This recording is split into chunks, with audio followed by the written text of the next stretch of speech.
Eh bien bonjour les amis, c'est Seb, j'espère que vous allez bien, que vous êtes en forme. On se retrouve aujourd'hui pour la vidéo de l'Ironman de Floride 2025. Je devais vous faire une vidéo, je me dis il faut vraiment que je fasse une vidéo. Et d'ailleurs vous avez été nombreux à me réclamer une vidéo YouTube pour expliquer ce voyage, cette aventure et ce fameux challenge Ironman 2025. Je vais faire partager aussi les coulisses, comment on s'est préparé 15 jours avant, je suis parti 15 jours avant en Floride. Je ne vais pas vous raconter tous les jours, mais je vais essayer de vous expliquer comment ça s'est passé dans les différentes villes, l'ambiance, etc., etc. Et donc voilà, donc c'est parti les amis, l'Ironman Floride 2025, c'était vraiment génial, c'était une super aventure. Et pour la petite histoire, en 2025, j'ai fêté le 25 janvier dernier, j'ai fêté mes 50 ans et c'était mon cadeau d'anniversaire de participer à l'Ironman de Floride. On m'a demandé qu'est-ce que j'aimerais bien faire. J'aimerais bien marquer le coup pour mes 50 ans et mes 50 ans faire ce fameux Ironman. Donc on est parti 15 jours avant avec ma femme, on est parti le 19 octobre, le 18 ou 19 octobre. Et l'aventure a commencé vraiment le premier jour. Le premier jour, je vais vous raconter des petits tips qui s'est passé pendant ces vacances, avant l'Ironman bien sûr. On prend l'avion, premier jour on prend l'avion à Charles de Gaulle, à Paris. On monte dans l'avion, tout se passe bien. Là on rentre dans l'avion, tout se passe bien, on met les ceintures, on est prêt à décoller. Vous savez, les hôtesses de l'air annoncent juste avant, vérification des portes, vérification des toboggans. Et il y avait un toboggan qui était juste à côté de nous qui ne voulait pas se fermer. Ils ont commencé par 5-10 minutes et ça a duré 3 heures. Ils nous ont fait sortir de l'avion, ils ont changé la porte, ils nous ont fait intégrer, remonter dans l'avion et ensuite on a pu enfin partir. Donc déjà ça commençait bien, le voyage commence bien. On arrive, on fait escale à Atlanta et de Atlanta ensuite on arrive à Panama City Beach. Alors Panama City Beach, ça se trouve à 6 à 700 km de Miami. C'est dans le golfe du Mexique. C'est pas le pays Panama, c'est pas le pays Panama, mais c'est la ville Panama City Beach. Ça se trouve 6, 700, 800 km de Miami dans le golfe du Mexique. Et là, bien entendu, on récupère nos valises, mais surtout, je récupère ma valise à vélo. Et oui, j'ai amené mon vélo carrément aux États-Unis, j'étais obligé. Toute la préparation, je me suis préparé avec mon propre vélo. Donc, ça aurait été dommage d'en louer un sur place et de tester et de ne pas être bien sur ce vélo. Donc, j'ai décidé de prendre mon vélo. Donc, forcément, c'est un coût supplémentaire avec la valise qui a voyagé aussi. Je vous raconterai enfin aussi, il s'est passé des petites choses à la fin. Vous allez voir, vous allez être mort de rire. Donc, on récupère les valises et forcément, on a loué une voiture sur place. Et c'est la première fois, je te raconte les amis, c'est la première fois que je loue un 4x4 aussi gros. C'était un Kia, 7 places, mais un truc énorme. Et même le Kia qu'on avait, alors on est arrivé la nuit, ensuite on est arrivé à l'hôtel. Donc on a dormi avec le décalage horaire, on s'est endormi tout de suite. Et le lendemain, il fait jour, on a atterri à Panama City Beach, là où elle allait se faire la course. Et après, on a fait un road trip avec ma femme. Et forcément, le jour se lève. Là, il y avait plein de Harley Davidson parce que le week-end précédent, il y avait une animation ou quelque chose sur les Harley. Et je vois les voitures, mais c'est vraiment des pick-up, mais vraiment énormes. Mon 4x4, mon gros 4x4, je me suis dit, ouais, super, j'ai le plus gros 4x4. Mais non, c'était le plus petit. Il y avait des voitures qui étaient énormes. Et quand je vous dis énormes, c'était des pick-up. Il y a même derrière les pick-up, il y avait 4 roues. Ils pouvaient tracter, leur maison, ils tractaient plein de choses. Ils utilisent pas mal de choses. Et on voit vraiment la superficie, c'est grand, les autoroutes sont grandes. Non, on n'a même pas pris les autoroutes, nous on a pris les nationales, c'est des nationales à 3 voies, 3 fois 3 voies. Mais c'est vraiment énorme quand on dit les États-Unis, c'est un pays énorme. Et j'ai vraiment été bluffé par la grandeur, par tout ce qu'il peut avoir. Alors certains d'entre vous qui regardez cette vidéo, vous avez été aux États-Unis, vous devez vous rendre compte, mais pour celles et ceux qui n'ont jamais été, waouh, si tu fais un waouh quand même. Donc voilà, on continue notre road trip, on prend les voitures, on descend et on arrive dans différentes villes. Très sympa d'ailleurs les Américains, j'ai trouvé très sympathique, très cordial, toujours dans le fun, toujours lorsqu'on était sur différentes villes qu'on a pu visiter. Les matins, moi, soit j'allais courir, soit j'allais faire un petit peu de vélo, ou soit dans la journée, j'allais faire de la natation. Toujours un petit mot, hey, salut, good job, quoi, pas good job, mais vas-y, entraîne-toi bien, cool. Fait toujours plaisir d'avoir des gens qui sont en train de se balader dans la rue et qui disent, ouais, vas-y, cool. Donc, j'ai trouvé ça plutôt cool et bienveillant. Et donc voilà, donc on descend. Nous, on était dans le nord, donc on descend, on est descendu sur Miami. Sur Miami, c'est vraiment génial. Alors, je ne sais pas si vous connaissez, mais Miami, c'est top. On était à Ocean Drive, vraiment l'avenue principale. On était dans un hôtel au dernier étage, on avait une vue magnifique. Et j'étais obligé d'aller courir à Ocean Drive pour le matin aux aurores. Le soleil se lève à 7 heures, donc j'étais pour le lever de soleil. Et c'était vraiment magnifique. Donc, petit run, 7 km, quelque chose comme ça. Et voilà, donc on voit vraiment ce qu'on peut voir dans les films, hein, les Américains en train de courir torse nu, écouter de la musique à fond, enfin bref, faire du roller, enfin du skate, enfin bref, ce qu'on peut voir à la télé, là je l'ai vu devant moi, en réel. Et c'est vraiment impressionnant de voir tout ça. Les salles de sport aussi en extérieur, les salles de sport. Alors le matin, il y en avait un peu, mais ce qui était plus flagrant, il y avait du monde un petit peu le matin, mais ce qui était plus flagrant, c'était le soir, à partir de le soir, en fin d'après-midi, vers 16-17 heures, là les salles, elles étaient bondées, les mecs tous torse nu en train de faire des tractions, des muscle-up, des push-up, enfin bref, donc vraiment le culte du corps. Donc voilà, on a resté 2-3 jours, on est resté 2 jours à Miami, et ensuite on est remonté petit à petit, et j'avais une impression, je me suis dit, alors j'ai pas mal d'amis qui sont partis aux États-Unis, ils me disent à chaque fois on mange mal, c'est pas bon, on trouve du fast-food. Alors c'est vrai, effectivement, tu as du fast-food partout, tu as des McDo partout, tu as différents fast-food qu'on connaît en France, il y en a partout, mais on a réussi pendant 15 jours à manger correctement, manger des salades, manger du riz, manger du poulet. De manière, je me suis dit, je ne peux pas prendre, si je pars 15 jours avant, je ne vais pas prendre 5 kilos en mangeant du fast-food. Donc on a réussi, ma femme a trouvé des restos assez sympas. Ou bien aussi bien sur Miami ou sur les différentes autres villes qu'on a pu faire.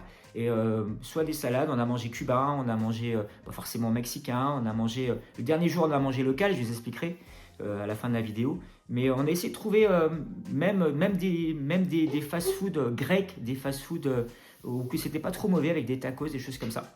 Donc pendant les 15 jours, j'ai réussi quand même à gérer ma nutrition avec des aliments, on va dire, plus ou moins sains. Bon, forcément, c'est un peu plus cher qu'en France, mais on a réussi à manger correctement. Donc ça, c'était la première semaine, on a descendu jusqu'à Miami, et arrivé à Miami, après, hop, on est remonté sur Panama City, là où on a, là où on a atterri.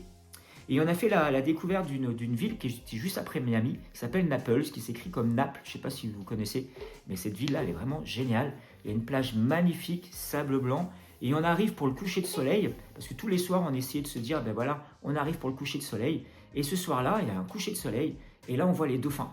Mais juste, alors pas devant le coucher de soleil, mais allez, à 10 mètres à côté, dans l'eau, on voit des dauphins en train de sauter, c'était vraiment magnifique. Le lendemain, on retourne à Naples sur la même plage et on revoit, c'est certainement les mêmes dauphins, on revoit les dauphins le matin aussi, c'était vraiment magnifique. Donc Naples, allez-y si vous ne connaissez pas, c'est vraiment une ville vraiment géniale. Il y a une rue principale qui ressemble un peu, alors c'est pas aussi grand que les Champs-Élysées, mais un peu plus petit, c'est super éclairé, tu as des restaurants partout. Et puis c'était vraiment sympa. Les Américains, moi je les ai trouvés plutôt cool, toujours cordial, toujours en train de parler avec toi. Moi je parle pas très bien anglais, mais ma femme elle parle super bien anglais. Moi je barbouille, mais toujours en train de un hello, comment allez-vous, vous avez passé une belle journée, toujours un bon conseil bienveillant, et j'ai trouvé ça cool. Donc voilà, ça c'était la première semaine. On est descendu jusqu'à Miami, et Miami, après on est remonté tranquillement sur Panama City Beach. Et voilà. Et après, là, je me suis dit dans ma tête, bon, ça y est, la semaine road trip est terminée. Maintenant, la pression, jour par jour, va avancer jusqu'au samedi 1er novembre. Donc, on retourne sur Panama City, le même hôtel où on était la première nuit. Donc là, les premiers jours, tout se passe bien, nickel. On voit toujours des Harley Davidson de partout. Alors, la particularité là-bas, je ne sais pas si vous savez, ils conduisent tous des Harley Davidson. Ils n'ont que ça comme marque, sans casque. Avec bandana sur la tête, lunettes et basta. Ils n'ont pas de casque là-bas. Bon, leur réglementation, elle est comme ça. En tout cas, ils ne roulent pas vite. Hein, ils ne roulent pas vite. Je crois que c'est 30 miles ou 35 miles dans les routes principales, ou jusqu'à 50 miles. Donc ça fait, il faut multiplier par 1,6, quelque chose comme ça pour avoir en km/h, mais ils ne roulent pas vite, il y a des flics de partout. Il y a tous les 2-3 km, tu vas voir des voitures de shérif ou de police qui sont là pour surveiller. Donc voilà, donc ça c'est la première semaine. Deuxième semaine, voilà, on retourne dans l'hôtel. Là on était la première soirée. Et donc la pression, jour après jour, commence à monter. Et autant la première semaine, j'arrivais à bien dormir. Et autant la deuxième semaine, ben, je me dis, bah là, c'est des J-3, J-4, J-4, J-5, J-4, J-3, etc., etc. Et les 2 dernières nuits avant la course, ben, j'ai pratiquement pas dormi. Hein, j'ai dormi la nuit du jeudi au vendredi, j'ai dû dormir 3-4 heures. Et la nuit, non, peut-être 4-5 heures. Et la nuit du vendredi au samedi, j'ai dû dormir 3 heures grand maximum. Et à chaque fois, c'est pareil. J'avais fait une vidéo sur l'Ironman de Nice et l'Embrunman. Ben, je suis toujours dans mes rêves, je suis en train de me noyer, j'ai oublié mes chaussures, je suis en train de crever 3 fois. Enfin bref, impossible de dormir. Et j'ai mis le réveil, je l'ai mis à 3h35, 3h30. 3h30 le réveil ben, le samedi matin, ça y est, la course, c'est parti. 5h30, non pas 5h30, 3h30 le réveil le samedi matin. Petit déjeuner, donc petit déjeuner, j'avais pris, ils ont des Zipro là-bas, vous savez, les Zipro, c'est des yaourts protéinés. Donc j'ai pris un Zipro, j'ai pris une banane, j'ai pris un café, j'ai pris du pain de mie toasté, j'ai pris un peu de confiture dessus. Voilà ce que j'ai mangé le matin. Ensuite, ensuite, direction le parc à vélo. Alors le parc à vélo, ah oui, avant tout ça, je voudrais revenir, avant de vous parler du jour même, je voudrais revenir, comment dire, sur la récupération des dossards, sur le stand Ironman, le stand Ironman à Panama City, super grand, fluide, les installations vraiment nickel, récupération du dossard top, impeccable. C'était assez fluide et les normes sont un peu plus les règles entre les États-Unis et l'Europe et ils sont un peu plus souples là-bas au niveau règles. Alors juste un petit truc pour celles et ceux qui ont l'habitude de faire du triathlon, vous savez lorsqu'on sort de l'eau, tout de suite on met son casque et on récupère son dossard. Et quand on fait du vélo, ben, le dossard on le met dans le dos et quand on descend du vélo pour courir, ben, le dossard on le met devant. Ben là aux États-Unis, les règles, ce n'est pas du tout la même. Il n'y a pas de dossard sur le vélo, il y a juste les numéros qu'on a pu sticker sur le vélo et sur soi-même et sur le casque. Et c'est amplement suffisant. Et le dossard, on le récupère juste pour la course à pied. Voilà, c'est une petite subtilité, une petite règle. Il y en a une autre aussi que je vais vous dévoiler dans quelques instants après la partie natation. Voilà, tout simplement, c'est un aparté. Donc voilà, donc je me réveille, je vous l'ai dit, à 3h35, 3h30, le petit-déj, et après, hop, direction parc à vélo pour aller gonfler mes pneus, pour récupérer, pour mettre ma combinaison. Et là, bah, il fait nuit, donc j'y vais en voiture. Alors, j'étais pas très loin du parc à vélo. Bah, j'étais à peu près à 4 km. Donc voilà, il y a des grands parkings, donc c'est immense. Tu te gares derrière le parc à vélo, il y avait un parking, il était vraiment immense, immense, immense.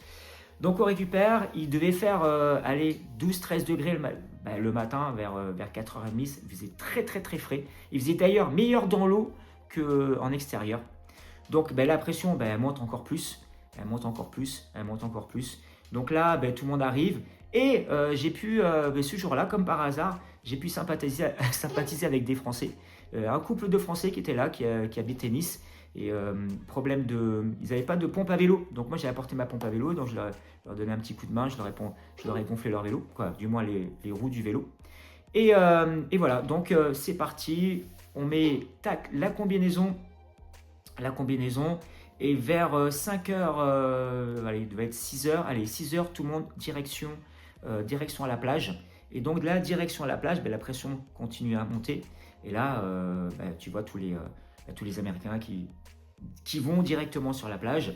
Et ce qui est pas mal, alors ça ils l'ont respecté, c'est qu'il y a des sas de départ quand tu estimes que tu peux nager les 3 km 8 en 1 heure, donc tu as la file d'1 heure, ceux qui nagent en 1h15. Moi je me suis mis dans la file entre 1h20 et 1h30, je me suis dit c'est ce que je vais faire à peu près, c'est ce que je nage lors de l'entraînement. Donc là il est 6h, 6h15, départ 6h35, et entre 6h15 et 6h35, tous les Américains arrivent, il y a une grande majorité d'Américains. Alors ils faisaient la fête sur la plage, il y en a un qui chantait, l'autre il faisait une messe, enfin bref c'était vraiment folklorique, j'avais jamais vu ça. En général en Europe, tous les gens sont super concentrés, il n'y a pas un mot, et voilà. Et tout le monde était plus ou moins en train de rigoler, chanter, faire une messe, enfin bref, raconter des bêtises, je sais pas ce qu'ils racontaient, mais voilà. Et d'un seul coup, il y a l'hymne national, alors, l'hymne national américain, et là, d'un seul coup, plus un bruit. Mais quand je vous dis plus un bruit, il n'y avait plus un bruit. Tout le monde regardait le drapeau américain, tous les Américains la main sur le cœur. Putain, ça rigolait pas. Là, tu as un autre père qui sortait un autre drapeau, je pense qu'il se faisait défoncer. Enfin, bref. Et ils sont par contre, ils sont très, très, très, très patriotes. Hein. Alors, des drapeaux américains partout, dans toutes les rues, dans tous les commerces, dans tous les restaurants, tu as au moins un drapeau minimum, un drapeau américain. Mais vraiment minimum. Quand je dis minimum, des fois, c'est carrément sur chaque table, tu as un drapeau américain. Enfin bref. Et donc voilà, donc départ 6h35, le jour se lève. Les premiers, les professionnels, départ 6h35. Après, il y a eu les hommes, après, il y a eu les femmes. Et après, les amateurs comme nous commencent à partir. Donc 6h35, les premiers partent. Après les amateurs, nous on est parti vers 7h moins le quart. Les premiers amateurs, 7h moins le quart, ceux qui nagent, on va dire, en moins d'une heure ou voire une heure. Et donc il y avait tellement de monde, on était à peu près 1500. Le dernier Ironman, à peu près, on était à Nice, on était plus de 2000. Donc 1500, bon voilà, ça reste raisonnable. Et donc les premiers partent, 7h moins le quart. Et moi, je suis parti entre le premier, ceux qui nageaient en moins d'une heure, et moi entre 1h20 et 1h30. Et j'étais dans l'eau à 7h10. Donc il s'est passé pratiquement, pas une demi-heure, mais presque, entre le premier et moi que je suis rentré dans l'eau. Donc l'eau, alors il faisait super froid dans la plage, et dès qu'on commence à rentrer dans l'eau, oh là, elle était trop chaude, elle était trop chaude, elle était bonne, et c'est parti. Donc c'est parti les premiers mètres, c'est parti pour le fameux Ironman, c'est parti la natation. Et là, les premiers mètres, à chaque fois que tu nages dans l'eau, ça fait toujours la même chose. Mais qu'est-ce que je fais là? Mais pourquoi je me suis inscrit à ça? Toujours le début, on va dire, allez, les 500 premiers mètres, c'est toujours compliqué. Parce qu'il faut se mettre dedans, tu as l'adrénaline, tu relâches un peu, mais tu reçois un coup de pied, un coup de poing. Enfin bref, t'en prends pas mal dès le début. Dès le début, même s'ils font des départs saccadés, tu prends des coups de pied, des coups de poing. Enfin bref, ça fait partie de tous les Ironman. À chaque fois, tu as le droit, donc c'est comme ça. Et au bout de 500 mètres, tu te dis, putain, qu'est-ce que je fais là? Bon, enfin bref. Et tu t'accroches, tu arrives aux premières bouées, deuxième bouée. C'était un rectangle. On devait faire un rectangle, c'est une sortie à l'australienne. Je vais vous expliquer ça. Donc il y avait 2 fois 1900 mètres à faire. Et à chaque fois, hop, on courait. On sortait de l'eau, on courait et on replongeait dans l'eau. Donc on va dire les premiers 500 mètres, bon, c'est difficile. Et après, après ça se met en route, gentiment, ça se met en route. Hop, il y a une grande ligne droite, ensuite on fait une horizontale et après hop, on revient en direction à la plage. Et donc là c'est le premier tour, donc tu te dis le premier tour, il en reste encore un deuxième derrière. Donc tu arrives à la fin du premier tour, tu es content, mais tu te dis dans ta tête, il en reste un deuxième. Donc je sors de l'eau plus ou moins bien, je regarde tout de suite ma montre, je suis à 1900 mètres, je suis pratiquement en dessous de 45 minutes, je me dis ouais c'est pas mal et tout. Je sors, il y a 200 mètres de course à pied pour retourner dans l'eau, hop je cours, hop je suis plutôt bien, je cours, et hop je replonge dans l'eau et c'est reparti. Et c'est reparti pour le deuxième. Et là, je me dis, c'est cool, c'est le dernier. Bon, c'est cool, une fois que la natation est faite. À chaque fois que je me dis que la natation est faite, pour moi, l'Ironman est terminé parce que ce que je déteste, c'est la natation. Donc, le deuxième tour se fait. Bon, forcément, au bout de... là, j'étais à 1900 mètres. Au bout de 2000 mètres, 2500 mètres, tu commences un peu à pas fatiguer, mais tu sens que tu commences à ralentir. Et ce qui est plutôt pas mal, c'est que lorsque tu reviens, tu as le vent de dos et tu as les vagues qui remontent sur la plage. Donc ça te pousse un peu sur la plage et c'est plutôt pas mal. Et donc je termine comme ça. Je regarde ma montre et 1h33 la partie natation. J'étais plutôt content. Et après, forcément, après quand tu cours, tu sors de l'eau. Tout de suite, tu enlèves l'eau, ta combinaison. Et là, entre la natation et le parc à vélo, il n'y avait pas long, hein, il doit y avoir à peine 800 mètres. Et petite particularité, moi j'ai trouvé ça super génial. Tu cours, bon déjà tu as des gels douche pour t'enlever un peu le sel. Et au bout d'un moment, je vois des Américains sur le côté et tu as des petits étudiants qui étaient là et qui t'enlevaient la combinaison. Alors, normalement c'est interdit. En France, tu dois enlever ta propre combinaison. Et là, eux, ils étaient là pour enlever ta combi. Donc tu te couchais sur le dos et ils te faisaient comme une chaussette. Ils t'enlevaient la combi, tu repartais en courant avec ta combi. Donc moi j'ai trouvé ça cool. Donc je l'ai fait. C'était un gain de temps pour enlever ma combi. Transition, je récupère mes affaires de vélo. J'avais pris une petite banane, je mange ma banane, je récupère mon vélo. Et là, c'est parti pour 180 km de vélo. Et donc c'est parti. Donc je prends mon vélo, tout se passe bien, je lance mes chronos. On enchaîne, on commence à rouler. C'est essentiellement plat, il y a un petit peu de dénivelé, il y a des ponts à chaque fois, donc une petite bosse.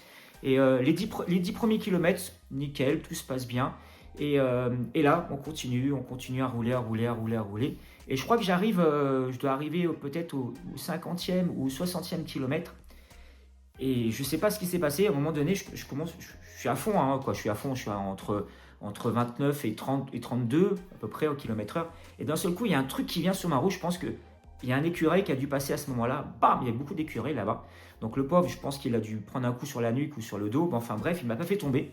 Et je continue. Et la particularité de cette course, c'est que ce n'est pas des boucles comme on fait quand j'entraîne ici en région parisienne. Tu fais demi-tour, donc tu arrives sur tu as une grande ligne droite et après tu as un plot et tu fais demi-tour. Et là, donc j'avais le vent de dos au début, donc tout nickel. Ouais, je regarde mon compteur, tout content et tout. Et après demi-tour. Alors là, demi-tour, pendant peut-être 10 km, demi-tour, vent de face. Ok, on retourne après vent de dos. Enfin bref, ça se passe comme ça. Et là, à un moment donné, avant le 90e, alors je crois que c'est peut-être arrivé à 60 km. Je ne sais plus si c'était... Bon, enfin bref, à un moment donné, ils nous ont dit de tourner à droite. Et là, pendant peut-être 20 bornes, une grande ligne droite. Et je voyais les autres vélos qui étaient de l'autre côté. Donc à un moment donné, il y avait un return. Mais pendant au moins 20 km, 20 à 25 km, vent de face. Je regarde le compteur, j'étais à 24, 25. Je me dis, c'est pas possible, j'avance pas. Et je voyais les autres vélos en face. Je me dis, quand est-ce qu'on fait demi-tour? Mais c'était une ligne droite, elle était interminable. Ça montait, ça descendait tout droit. Ça montait, ça descendait tout droit. Mais interminable. Je pense que c'est la plus grande ligne droite de ma vie que j'ai pris. Et au bout d'un moment, après un virage, mais un truc peut-être au bout de 25 km, hop, au bout d'un virage, hop, demi-tour. Et là, vent de dos. Et là, c'est parti, ça trace. Ben oui, pendant 20-25 bornes, tu as le vent de face. Tu regardes ton compteur, tu es entre 20 et 25. Forcément, quand tu fais vent de dos, après, tu traces. Et là, après, j'arrive au 90e kilomètre. Alors, 90e kilomètre sur les Ironman, je ne sais pas si vous savez, vous avez la possibilité de récupérer un sac de transition ou un sac d'alimentation. Donc, moi, j'en ai profité j'avais préparé un sandwich le matin et j'ai mis une banane aussi et 2-3 barres de céréales. Des pneus aussi, des chambres à air si j'avais crevé, mais je ne les ai pas utilisés, donc je les ai laissés. Donc, j'ai pris mon sandwich, j'ai pris le temps de manger parce qu'à 90 km, il m'en restait encore 90 et après, j'avais la course à pied. Et donc, j'ai pris le temps de manger, prendre mon petit sandwich, prendre ma barre de céréales, ma banane, et hop, c'est reparti pour 90 km. Les 90 derniers, il n'y a pas eu de complications. Bon, on sent quand même que les cuisses, on sent que ça commence à piquer un peu, mais ça va. Et juste à la fin, il devait rester, il devait rester 15 km. Là, on est revenu sur des routes principales. Et sur les routes principales, il y avait un petit peu de vent parce que forcément, on se rapprochait de la côte. Un peu plus de vent. Et ils nous ont fait passer par des petits endroits sinueux. À un moment donné, on est descendu, on est passé devant un lac, on est passé sur un chemin. Enfin bref, c'était pour rallonger, pour récupérer une route, je pense. Voilà, donc les derniers 15 km, à part ça, tout s'est bien passé. Bon, on n'arrêtait pas de se doubler avec certains coureurs, on se doublait, on se redoublait. On n'a pas le droit au drafting, on gardait toujours une distance de sécurité où on se mettait à côté. Et puis voilà, et donc sur le vélo, à la 180, à la fin, j'étais bien, j'ai pas forcément mal aux cuisses, je me sentais plutôt bien, pas de fringales, je m'étais bien alimenté, mes pâtes de fruits, mes trucs, mes bidules. Ouais, les pâtes de fruits à la fin, j'en pouvais plus par contre. J'avais pris des barres de protéines, je prenais plus que ça. Pâtes de fruits au bout du 100e kilomètre, je ne pouvais plus en manger. Donc heureusement que j'avais pris des bananes, heureusement que j'avais pris des pâtes de fruits, des barres protéinées. Et à la fin du 180, je descends du vélo. Avant de descendre du vélo, ça tire un peu au niveau des cuisses, mais pas plus que ça, et je me sentais plus ou moins bien. Donc forcément, quand on est à vélo, il y a toujours du vent, tu as toujours une petite fraîcheur, tu as toujours une brise, donc tu es bien. Et là, tu descends du vélo, et là, il ne faisait pas extrêmement chaud, il devait faire une vingtaine de degrés, entre 20 et 25 degrés, ce qui n'est pas très chaud pour un Ironman. Et là, tu sens quand même la chaleur qui te tombe dessus. Donc je change, je ne m'assieds pas, parce que quand tu t'assieds après, c'est difficile pour se relever. Donc je pose mon vélo, je récupère mes affaires de running, je enlève mes chaussures de vélo, je mets mes baskets, je ne m'assieds surtout pas sur une chaise, et je repars. Et là, je repars et je dis, c'est un peu difficile quand même. C'est un peu difficile quand même. Et bien, je me suis dit, c'est normal, Seb, là, la transition, et tu vas avoir peut-être 1 ou 2 kilomètres avant de te sentir mieux. Et donc, je commence à courir. Le premier kilomètre, un peu difficile. Après, la course à pied commence à se mettre en place. Et donc, du coup, arrivé au troisième, et je croise ma femme qui, elle, repart à l'arrivée de faire des courses. Je dis bonjour, enfin bref. Et c'est parti pour le 10 premiers kilomètres. Enfin, quand c'était des boucles de 10-5, 10-5, 10-5, des grandes lignes droites, grandes lignes droites, grandes lignes droites. Et donc, je me dis dans ma tête, déjà, fais ton premier 5 km. Donc, j'arrive au troisième. Je passais devant mon logement. Donc, je sais que ça faisait à peu près 3 km. Je passe devant mon logement et devant l'hôtel où j'étais. Et je sais qu'il me reste plus que 2 après pour faire 5. Donc, je m'accroche à ça. 5. Après, je me dis, chaque kilomètre de gagné, c'est un kilomètre de plus à faire. Donc, je me dis, maintenant, on passe au 6e, au 7e.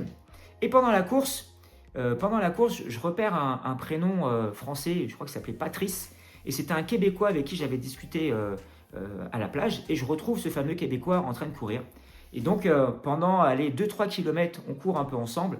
On discute, ça permet d'évacuer un peu la pression au niveau des cuisses et l'engagement, ça permet de s'évader un peu l'esprit, mais tout en continuant en courant. Je cours avec lui jusqu'au 10, donc jusqu'au 10. Au 10, 10, 50, je dis mais quand est-ce qu'on fait demi-tour? Il me dit mais je crois qu'il y a 11 km. Ouais, il y a 11 km, donc on fait demi-tour à 11 km. Pareil, dans une ruelle, on tourne à un moment donné, une petite ruelle, tu ne le vois pas, parce qu'en général quand tu tournes, tu vois quand est-ce que tu tournes. Là, c'est dans une ruelle planquée, tu fais demi-tour. Wow. Enfin bref, demi-tour, allez hop, c'est reparti pour encore 10 km. Donc l'allée était un peu montante. Le retour était un peu plus descendant, donc c'est cool. Allez, on y va. C'est reparti pour finir le premier 21. Donc là, ça va. Pas trop de... Bon, je cours pas vite, hein. Là, je trottine. Hein. Là, par contre, je trottine. Et dans ma tête... le Québécois, je l'ai lâché parce que lui, il terminait, mais il n'en pouvait plus, le pauvre. Donc, il était sur un dernier tour. Moi, je attaquais juste mon premier tour. Et dans ma tête, je me dis, il faut que j'arrive, il faut que je fasse mon premier 21 avant le coucher du soleil. Parce qu'après, il fallait repartir et forcément, il allait faire nuit. Et donc, je continuais à courir, trottiner. Mais c'était vraiment du trottinage. Hein. Je ne dis pas que je courais parce que c'était vraiment trottiner pendant... autant le premier 10 km, j'arrivais à courir. Là, le deuxième 10 km, pour faire le 21, je trottinais. Je trottinais. C'était vers la descente, plus de descente, donc c'était plutôt cool. Et j'arrive enfin au 21, donc ça a été long, ça a été très long. Et au 21, je vois ma femme me dit ouais c'est bon, il te reste plus qu'un 21. Oh putain. Et là je repars. Et là je crois que ça a été le pire. Parce que dans ma tête, je me dis, j'ai encore 21 à faire. Et je me dis pas que j'ai encore 21, je me dis qu'il me reste encore 10 et 10. Quoi, entre 11 et 11.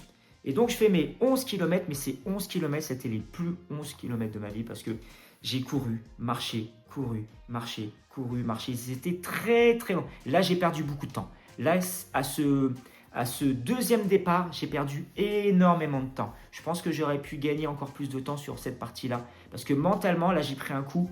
Je ne sais pas pourquoi. Je me dis, allez, on repart. Et c'est toujours la troisième série, l'avant-dernière série qui est toujours la plus dure. Et je repars et je cours, je marche. Et après, je me dis, j'arrive à la fin, j'arrive pratiquement au 30e kilomètre. Et là, je me dis, quand est-ce qu'on tourne? Quand est-ce qu'on fait demi-tour? Je regarde la montre, 30 km, on ne tourne pas encore. Et je me souvenais plus trop où est-ce qu'on tournait parce qu'il faisait nuit maintenant.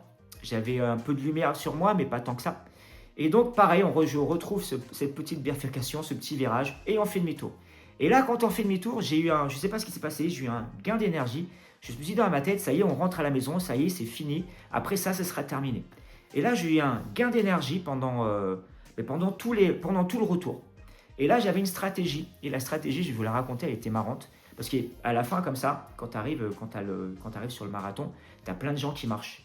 Sur la fin, tu en as plein qui finissent en marchant. Et moi, je me dis, allez, je commence à trottiner. Je voyais une personne qui était à 100 mètres qui marchait, ou à 200 mètres. Je dis, je le rattrape en courant. Je marche juste un petit peu et après, je repars. Et c'était ma stratégie pendant les 10 derniers kilomètres. C'est-à-dire, je voyais quelqu'un à 200 mètres plus loin. Je courais, je le rattrapais. Bien sûr, je trottinais. Hein. C'était pas courir. Hein. Si je trottinais, je devais être à 5,45, 5,50, 6 ou peut-être 7, tu vois. Et donc, je trottinais, je le rattrapais. Une fois que je l'avais rattrapé, je marchais 2-3 pas pendant peut-être 10 secondes. Je voyais quelqu'un d'autre devant à 200 mètres. Hop, je repartais. Et j'ai fait ça pendant les 10 derniers kilomètres. Et j'avais l'impression de récupérer l'énergie. Et je pense que en discutant après avoir fait un débriefing de ma course, je pense que j'ai un peu trop forcé à vélo. Et j'ai un peu trop forcé à vélo. Et j'ai mis pratiquement 30 bornes à récupérer mes jambes parce que sur la fin, mais j'étais bien, je courais bien. Ah, même, je me suis regardé ma montre sur la fin, du moment où je courais à 5,30. Donc voilà. Donc ma stratégie, c'était ça. Je voyais quelqu'un à 200 mètres, je le rattrapais. Une fois que je le rattrapais, je marchais. Je me fixais quelqu'un d'autre qui marchait, je le rattrapais, ainsi de suite, ainsi de suite. Et les kilomètres, ils sont passés naturellement comme ça. Je repasse devant mon hôtel une dernière fois. Et je sais que lorsque je repasse devant mon hôtel, il me reste plus que 3 km, quoi, un peu plus de 3 km avant l'arrivée. Donc là, forcément, on sait que c'est la fin. Et donc pareil, j'utilise la même stratégie. Et sur les 2 derniers kilomètres, je vois c'était pas un Français, c'était un Américain, qu'on se doublait, on se redoublait, on se doublait, on se redoublait. Et là, pendant les 2 derniers kilomètres, il y avait un peu plus de foule, un peu plus de gens qui t'encouragent. Et là, les 2 derniers kilomètres, je les ai fait en courant. Et là, je crois que c'est les 2 derniers kilomètres les plus longs de ma vie. Tu cours et tu te dis quand est-ce qu'on arrive? Quand est-ce qu'on arrive? Parce que le départ, on longeait la côte. Et après l'arrivée, c'était légèrement sur la droite, mais c'était encore une grande ligne droite avant de voir l'arrivée à Ironman. Et voilà. Donc, les 2 derniers kilomètres, je cours. Tac, il restait encore peut-être 500 mètres. Là, je cours le public. Mon courage, c'est vraiment génial. Et là, ça y est, c'est parti. Je suis arrivé. Ah, j'en pouvais plus. J'étais cuit. Alors, vous avez dû voir une vidéo où j'étais cuit. J'en pouvais plus. Je crois que ça a été...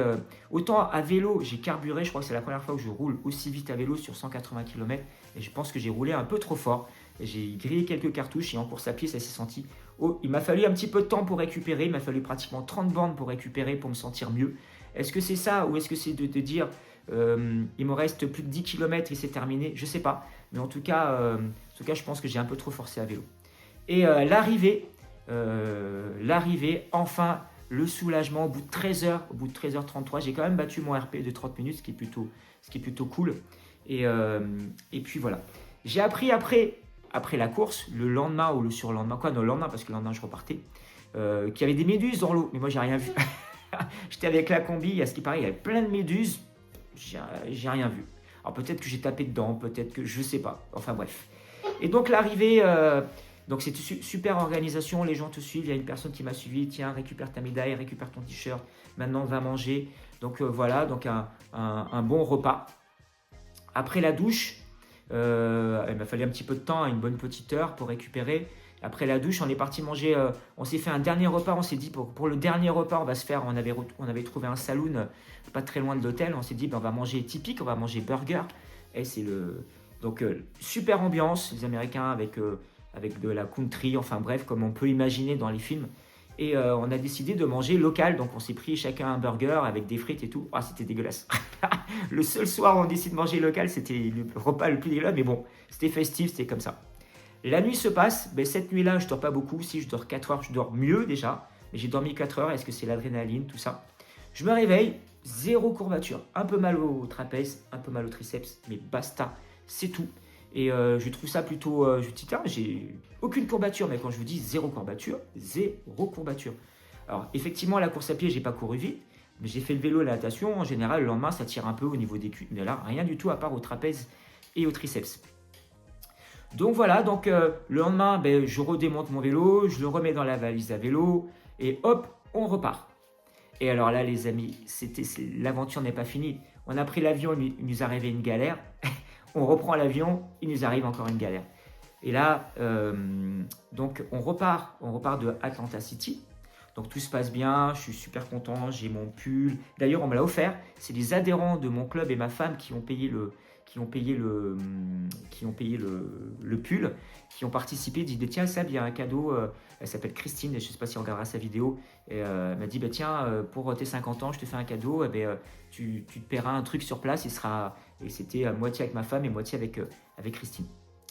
Et oui, je voulais vous partager aussi, vous savez, en story, j'ai mis une vidéo où j'arrive avec...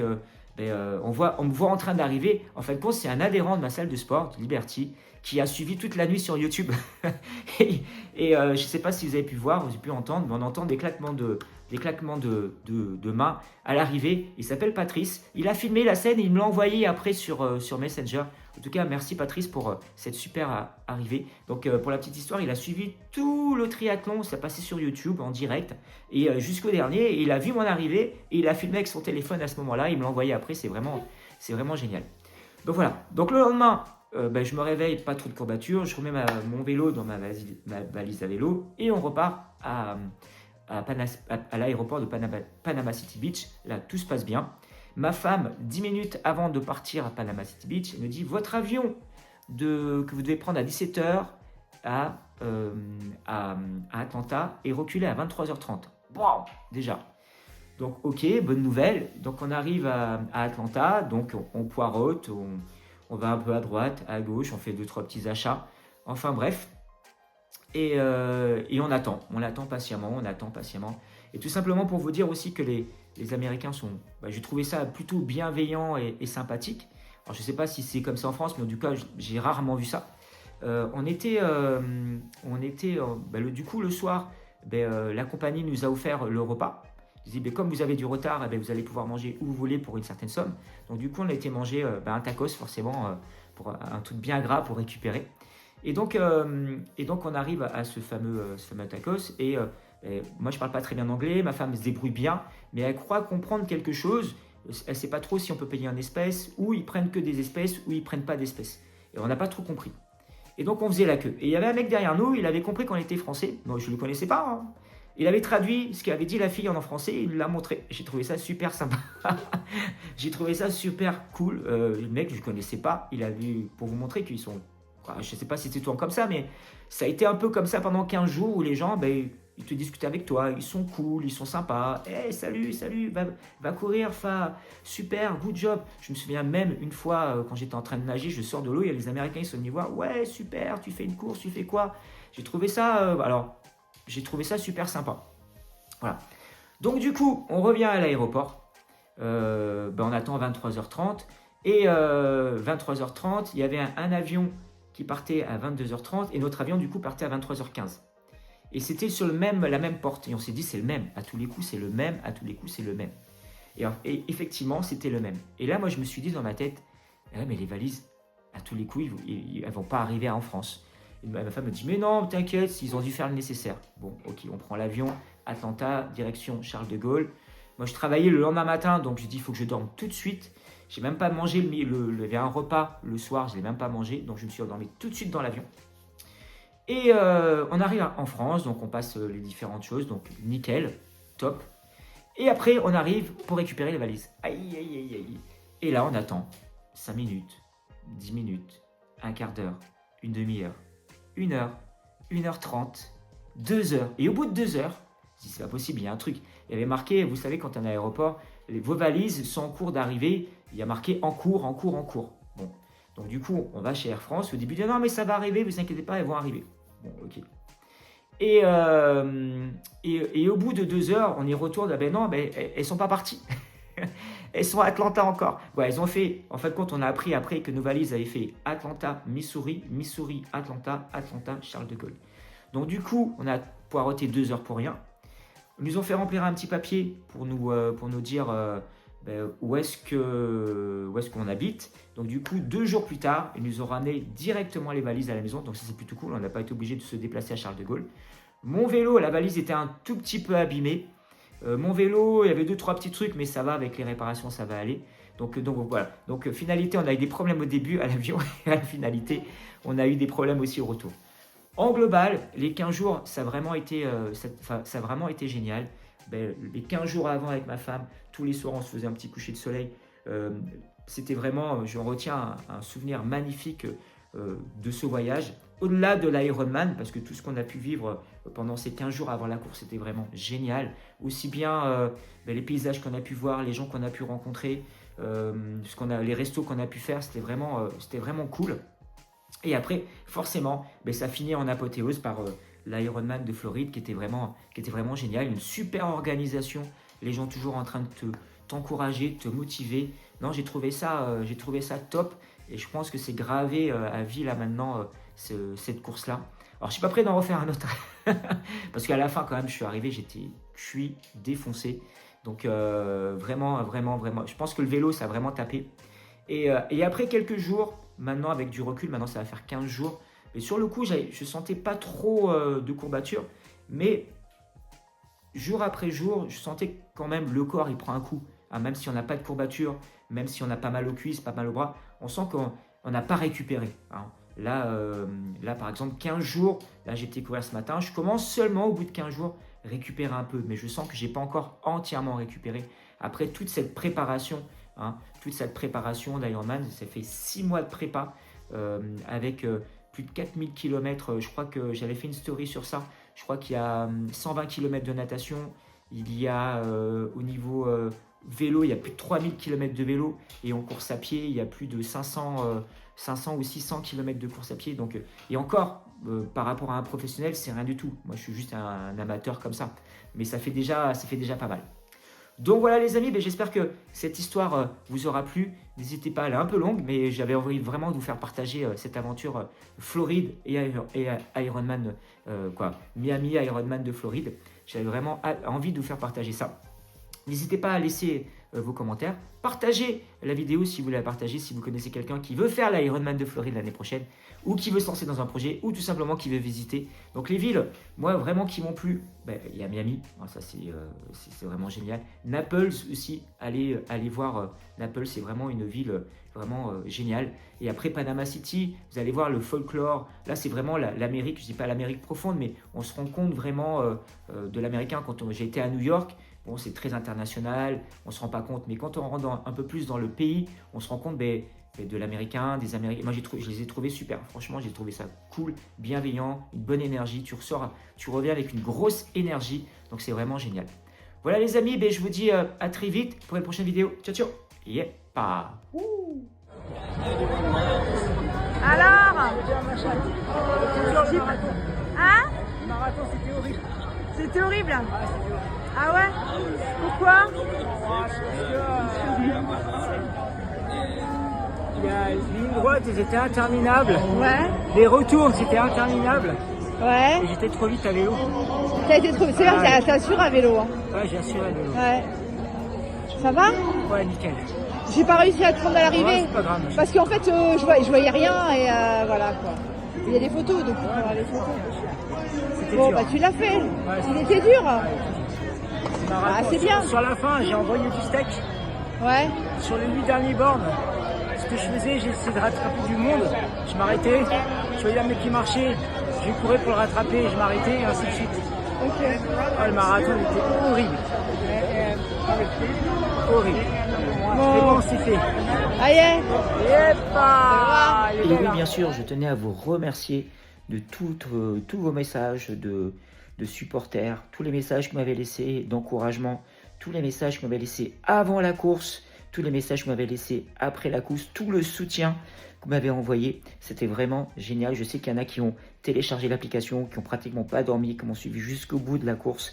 Et je tenais à vous remercier. Juste après cette vidéo, vous allez voir tous les commentaires que vous avez pu me laisser avant, pendant, après la course. Et je vous remercie tous. C'était vraiment génial.